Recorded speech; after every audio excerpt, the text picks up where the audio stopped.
got a packed project plan, but which tasks actually control your timeline? If you don't know, you could be wasting time focusing on the wrong ones. Today we're exploring the critical path method, a powerful tool for identifying what truly drives your project schedule. Welcome back to the channel. And if you're new here, I'm Dr. Katie Linder, a certified project manager, change manager, and coach who works full-time leading and supporting teams in higher education. On this channel, I offer real-world examples of how project management translates into the higher ed environment. If you're looking for ways to use project management tools and skills, both professionally and personally, to bring more ease to your work and life, you're in the right place. In this video, we're looking into the critical path method, a scheduling technique that helps you figure out which tasks must happen on time for your project to finish as planned. The critical path is the longest sequence of dependent tasks in your project. Why the longest? Because any delay in these tasks will directly delay your project's finish date. Think of it like a domino line. If one domino or task falls late,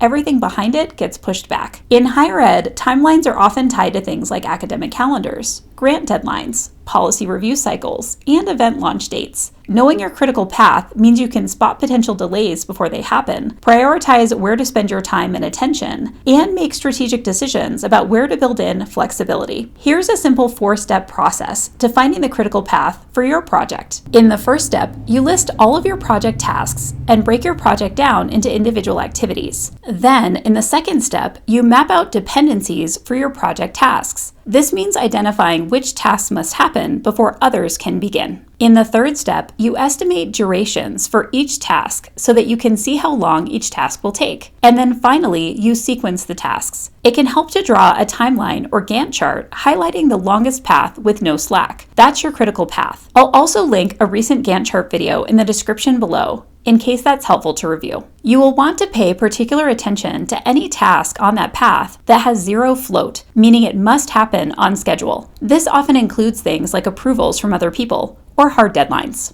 Once you've identified your critical path, monitor it closely. These are your make or break tasks. You'll also want to allocate resources strategically. If something's on the critical path, prioritize staff time or support for those tasks, and build in contingency elsewhere. Non-critical tasks may have slack, allowing more flexibility. The critical path method is also helpful when you need to shorten a timeline. You can only do that by adjusting tasks on the critical path. Let's look at a higher education example of the critical path method. Your team is rolling out a new online orientation for students before the semester starts. Tasks might include finalizing content, recording videos, building the site, testing access, and launching the portal. If video recording delays the site build and the site build delays testing, you've found a critical path. Any slippage here means the portal might not launch on time. Other tasks, like designing promotional graphics, might be important, but they're not on the critical path. That distinction helps you to focus where it counts. The critical path method helps you get clear on what's driving your timeline and gives you the insight to lead your projects more effectively. In the complex deadline-driven world of higher ed, that kind of clarity is invaluable. Have you ever worked on a project where knowing the critical path would have saved you time or stress? Share your story in the comments below. I'd love to hear about it. And don't forget to subscribe to the channel for more project management tools and strategies translated specifically for higher education professionals. Thanks for watching, and I'll see you in the next one.